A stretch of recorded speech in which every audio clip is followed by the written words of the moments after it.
पूर्णिमा के दिन चावल का एक आखा दाना जानते हो, पूरा खंडित चावल नहीं, कितना चावल, एक दाना चावल का शंकर भगवान के शिवलिंग पर समर्पित करिए।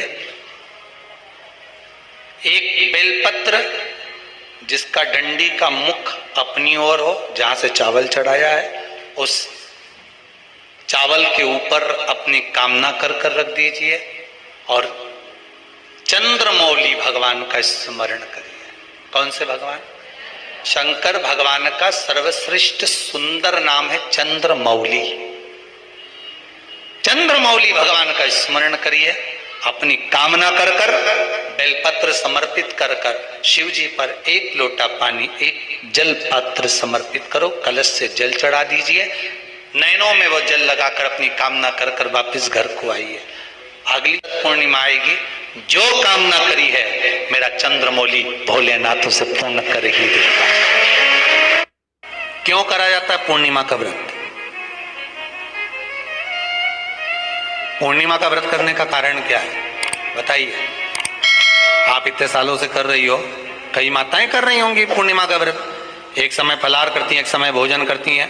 भोजन में खीर का होना जरूरी होता है पूर्णिमा के व्रत में, दूध की सामग्री होना जरूरी होती है पूर्णिमा के व्रत में। 12 महीने की पूर्णिमा करो, मना नहीं है। और पूर्णिमा उठाने का भी समय होता है चैत्र के महीने की जो पूर्णिमा होती है, चैत्री पूर्णिमा पहली पूर्णिमा मानी जाती है, इसलिए चैत्री पूर्णिमा को सिद्ध पूर्णिमा कहते, कार्य सिद्धात्री पूर्णिमा कहते, सिद्ध करने वाले। मनोरथी पूर्णिमा कहते हैं, मनोरथी पूर्णिमा।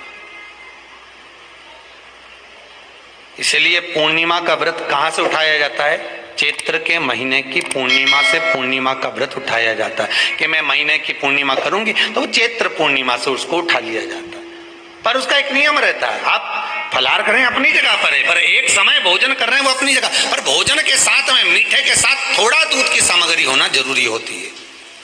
और क्यों करते हैं पूर्णिमा का व्रत, किस लिए किया जाता है, क्यों करा जाता है, उसका व्याख्यान वर्णन शिव महापुराण के अंतर्गत स्कंद पुराण में लिखा गया। स्कंद पुराण में वर्णन किया है श्री वेदव्यास जी महाराज ने। कहा ये पूर्णिमा का व्रत इसलिए किया जाता है कि व्यक्ति का जब मन गलत भ्रम में जाने लगता है, मन जब गलत जगह पर जाने लगता है, तो ये मन को गलत जगह पर ले जाने वाला कौन होता है? तो कहा ये चंद्र होता है। व्यक्ति की राशि के अंतर्गत, व्यक्ति की पत्रिका के अंतर्गत, व्यक्ति की ग्रह दशा के अंतर्गत जब चंद्र बेकार चलता है तो व्यक्ति अच्छा करते करते भी बेकार करने लग जाता है। चंद्र डोल रहा है। कई माताएं कहती हैं गुरुजी हमारे बेटे को आशीर्वाद दीजिए, बहुत गलत संगत में जा रहा है, मतलब समझ जाना कि चंद्र गड़बड़ जा रहा है। बेटी अगर गलत मार्ग पर जा रही है, बेटी अगर गलत संगत में जा रही है, किसी अन्य व्यक्ति की ओर आकर्षित हो, चंद्र गड़बड़ हो रहा है, उसका चंद्र कहीं जा रहा, कोई पुरुष कोई लड़का कोई गलत मार्ग पर जा रहा है, चंद्र गड़बड़ हो रहा है। घर में जो क्लेश उत्पन्न होता है, घर में जो विवाद उत्पन्न होता है, उस विवाद को रोकने के लिए केवल चंद्र की ही, इसलिए तो पूर्णिमा घर की नारियां, हमारे हिंदू धर्म में यहाँ तक स्कंद पुराण में कह दिया कि प्रत्येक पूर्ण, आप लोग कभी आप लोगों ने सत्यनारायण जी की कथा करवाई है? जितने लोग आस्था चैनल पर कथा सुन रहे हैं, जितने लोग फेसबुक यूट्यूब पर कथा सुन रहे हैं, यूट्यूब पर कथा का श्रवण कर रहे हैं, उनने कभी सत्यनारायण की कथा करवाई होगी। तो उसमें लिखा है हर कार्तिक, हर पूर्णिमा को, हर संक्रांति को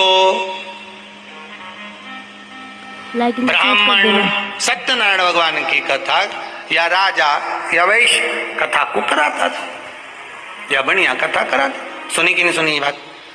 सत्यनारायण भगवान की कथा में लिखा है, स्कंद पुराण के अंतर्गत जो सत्यनारायण भगवान की कथा का स्मरण किया उसमें लिखा है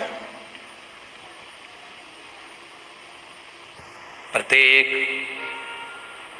संक्रांति पूर्णिमा को सत्यनारायण की कथा करवाने लगा और ये योनि को प्राप्त हुआ, इस योनि से छूटा इस योनि में गया। लिखा है, सब कुछ लिखा है।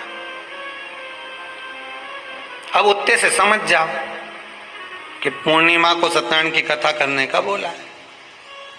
तो पूर्णिमा को सत्यनारायण की कथा का क्यों बोला? वैसे तो रोज कराओ सत्यनारायण जी की कथा, प्रतिदिन कराओ, मना नहीं है। आप क्या कोई विशेष फंक्शन है आप सत्यनारायण जी की कथा करवा, पर पूर्णिमा संक्रांति को और संक्रांति को पूर्णिमा को सत्यनारायण की कथा का स्मरण क्यों करवाया गया? क्योंकि पूर्णिमा के दिन अगर ये भगवान का व्रत रख लेगी, पूर्णिमा के दिन अगर ये खीर का प्रसाद बना लेगी, थोड़ा सा दूध की कोई सामग्री बना लेगी और भगवान को भोग लगा देगी, भले सत्यनारायण भगवान के भाव से बनाए, भले